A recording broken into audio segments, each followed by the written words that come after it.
Yes, good morning, good afternoon, and good evening. You are welcome to today's episode of Research Hour by Infinite Research Institute. In today's episode, we shall be discussing the differences between dependent and independent variable. In the last episode, we had discussed the factors to consider when selecting a research topic, where we indicated as one of the factors that you need to identify your dependent and independent variable in the topic. And that should also translate in the research questions as well as the research objectives.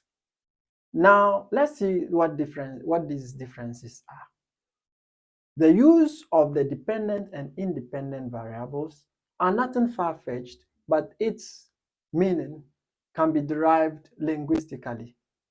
So when they say something is independent, it means that that thing is standing alone or it is self-sufficient. When they say something is dependent, it means that thing is to depend on other people or other subjects or objects or whatever it is. And so this is where these variables drive its meaning.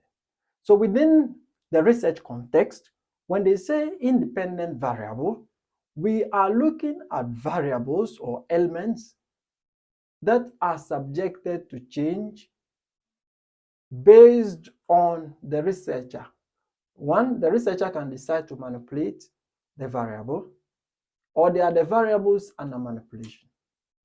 In other words, they are the causes of something to happen.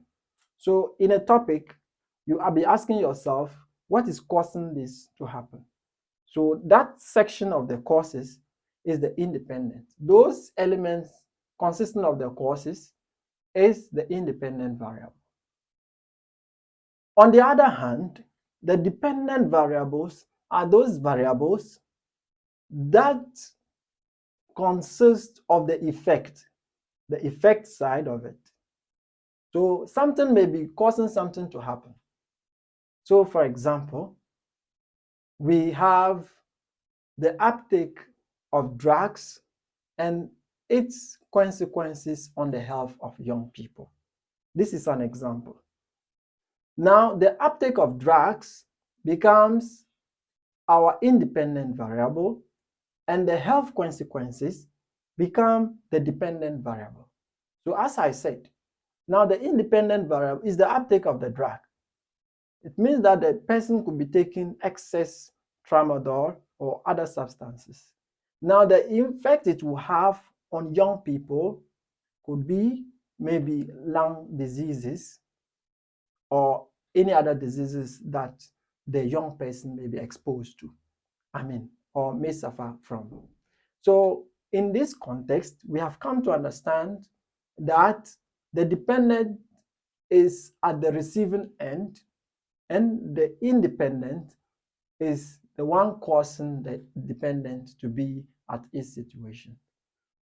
Let's take this example once more. The spread of corruption in Ghana and its effect on the economy. The spread of corruption can become our independent variable. Then the effects of corruption on the economy then becomes the dependent variable. Let me stress that the independent variable could also be the variable under manipulation. The researcher may decide to manipulate some variables to see what may happen on the dependent variable. So as the researcher is manipulating these variables, he is controlling these variables to see what may happen. What he is controlling then becomes the independent variable. And the consequences that he's controlling would be on other areas, the other areas then become the dependent variable.